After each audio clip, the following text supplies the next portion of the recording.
Hey, what's up? It's Rob with Nees Bushcraft in the garage today because it's pouring rain out there. Had a minute to come out and try to do a quick video. I've been meaning to do this for a while. I'm trying to get back into the swing of things and get a video out every couple weeks maybe. I don't know, man. I got a toddler and I work and working 2 jobs right now. And I got family and friends, and so it's hard. But I want to get out here today and talk about flint and steel fire kits. I think that it's a pretty fun way to start a fire when you're out in the woods. And you know what? It's not as intimidating as it might seem. You can spend a bunch of money on some fancy kit, or you can make your own with stuff you probably have around the house already. So I'm going to go into the basics of it real quick, and then we'll get into some more of the gear and how you can make some yourself. So the gist of it is a flint and steel kit. And I got some fancy stuff here in my raccoon haversack. What you need to start a fire this way, you need a flint and steel, you need some charred material, and then you need a tinder bundle to put that charred material, once it has this ember on it, into. So I'll explain. So the flint and steel, this is my Hudson Bay tobacco tin. It's pretty sweet. It's got a little magnifying glass on top there that you can use the sun for a solar ignition of some charred material. Works pretty great. But in here I keep a striker, got some flint, I got a piece of obsidian in there, I got some tinder sources, I got some jute twine, I got some fat wood, got a little birch bark in there. Then this is another little tobacco tin that just has charred material in it. Because traditionally what would happen is you see the guys out in the woods, and we'll get to this in a minute, where they have their flint in one hand with charred material, they're striking up here and blowing it in and then doing it. But this was done in the home, guys. Before lighters, this was it. So what you would do is you would have your little Strike-A-Light, your little box with charred material in it. You got a fancy one here. This is just a tin I picked up at a flea market for $1, right? Same thing, charred material. And what these guys would do is they would take their striker and their flint, and in this method, let's see if I can do it. I'm going to be out of camera, but I'll bring it up. So what you're going to do is you're going to hold your steel over your charred material.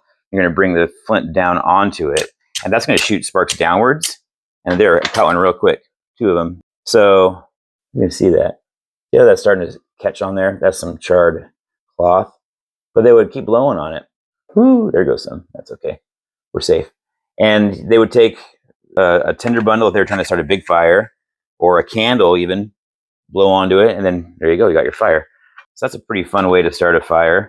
A quick break here in the video. I wanted to quickly mention that I wrote a book a while ago. It's called Wild Recovery: How Bushcraft and the Outdoors Have Impacted My Sobriety.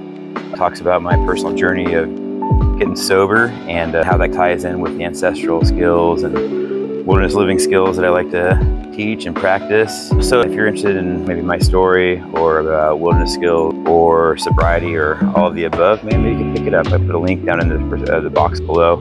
Again, thanks again for watching. Let's get back to the video.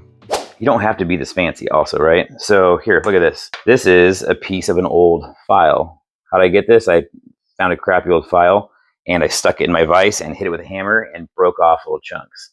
This will work. Here's a piece of quartzite I found in the yard. Let's see here. There you go. We're throwing sparks. So you can do it pretty cheap, right? And then instead of having like a fancy box like this, just grab an Altoids tin, right? I have so many of these tins. I also teach classes doing this stuff, and I give them to students so they can take home their own little kit. But all kinds of little boxes laying around with charred material in it. Here, let's see if I can't get so this is the other way I was talking about, where guys will take a piece of the char, we'll put it next to their this pretty fragile char here. Put it next to their flint like that. They bring, there we go, first try. This way they bring the steel down onto it, and the sparks jump up and then hop onto the piece of char over there. You can see that. So what I'm going to do is I'm going to take you guys outside here, not right now because it's raining, but the next day or two, and I'm just going to demo how you would build a fire doing this way. It's super fun, and I know it's good practice. So hope that you get out there and try something new this week. Practice some old stuff. If you could subscribe, if you could share this stuff with other people, that'd be, like this video, that'd be extra cool.